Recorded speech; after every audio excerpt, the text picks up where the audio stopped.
નમસ્કાર ખેડૂત મિત્રો, વંદે માતરમ, વંદે ગૌ માતરમ. મારી સાથે આજે માનનીય દિનેશભાઈ કતિરિયા છે ઉના પાસેથી, અને સાથે દીપકભાઈ છે.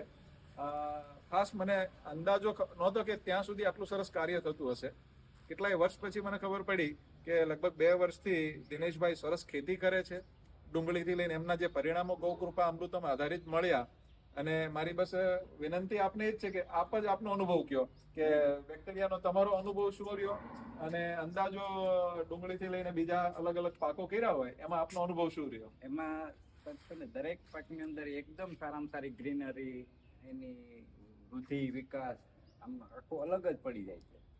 અને ગમે તે ક્રોપ હોય એમ, મેં તો જે અનુભવ કર્યા છે એમાં તો એકદમ સરસ જ રિઝલ્ટ મળેલું છે. ડુંગળીમાં શું અનુભવ રહ્યો? આજુબાજુની ડુંગળી તમારી આજુબાજુની ડુંગળીમાં જે ગયા વર્ષનો મારો અનુભવ છે. ગયા વર્ષે જે બાફિયાનો જે રોગ ડુંગળીમાં આવે છે એનો એટેક વધારે હતો, તો લોકોને 35% સુધી બાફિયો હતો, એની જગ્યાએ આપણે એક ગાંઠિયામાં પણ. ઓહો, એટલું સરસ. એટલે આજુબાજુ કરતા તમને બાફિયા બાજુના જ ખેતરમાં, મારા ભાઈના ખેતરમાં હતો એમ. ઓહો, સરસ. પછી ઘઉંમાં કે એમાં બીજા કોઈ પાકોમાં કોઈ પરિણામ કેવા છે? બધામાં એકદમ સરસ પરિણામ છે.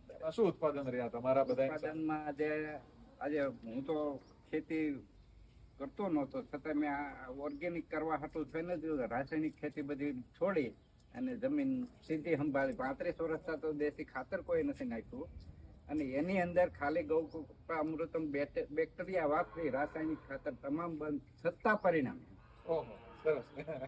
અને અત્યારે શેનો પાક ઉભો છે તમારે? અત્યારે ડુંગળી નીકળી ગઈ છે અને હવે ઉનાળુ તલ કરવાના છે, અને ટેટી 2 વીઘાની.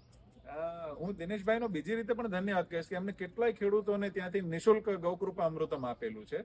અને આપને કેવી રીતે મળ્યું, અને આપ બધા ખેડૂતોને શું કઈ મેસેજ કઈ આપવા માંગો છો? તમારા અવારનવાર વિડીયો જોયેલા, અને એ જોઈ અને એમ થયું કે આવી રીતે ક્યાં મળશે, શું કરશું, એમ કરતા કરતા કોન્ટેક્ટ થયો. ચંદુભાઈ કરીને હતા જે જુનાગઢ, એને થયો, અને પછી ત્યાંથી. देखिए मित्रों, एक अच्छी भावना कहाँ से कहाँ लेके जाती है. तो जूनागढ़ में चंदू काका ने आपको दिया, आपने जो खेती में काम किया, बहुत ही अतुलनीय परिणाम मिला. और मैं गुजराती में भी वो बात बताना चाहूंगा कि चंदू काकाએ એમને આપ્યા, અને એમને ઉનામાં સરસ પરિણામ લીધું છે. બાફિયાથી લઈને બધા જ ડુંગળીના રોગોમાં એને ઇન્સ્ટન્ટ પરિણામ મળેલું છે, અને એક બીજા કેટલાય ખેડૂતોને નિઃશુલ્ક આપી રહ્યા છે. આવી જ ભાવનાથી જેમને પણ સમજવું હોય, ગૌકૃપા અમૃતમની આખી જ આપણી યોજના નિઃશુલ્ક છે, પણ જેટલું કરીએ, ભલે પા વીઘો કરીએ, પણ એકદમ સટીકથી કરીએ.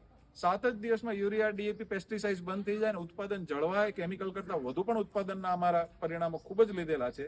તો આપણે બિલકુલ આગળ સાથે મળીને ચાલીએ. અને હું આપને ફરીને ખૂબ ધન્યવાદ કહીશ કે આપે ઘણા ખેડૂતોને નિઃશુલ્ક આપ્યું, અને આ પરિણામ લઈને લોકોને સાચો મેસેજ આપ્યો છે. દીપકભાઈ, આપનો પણ ખૂબ ખૂબ ધન્યવાદ. જય ગૌ માતા. વંદે માતરમ.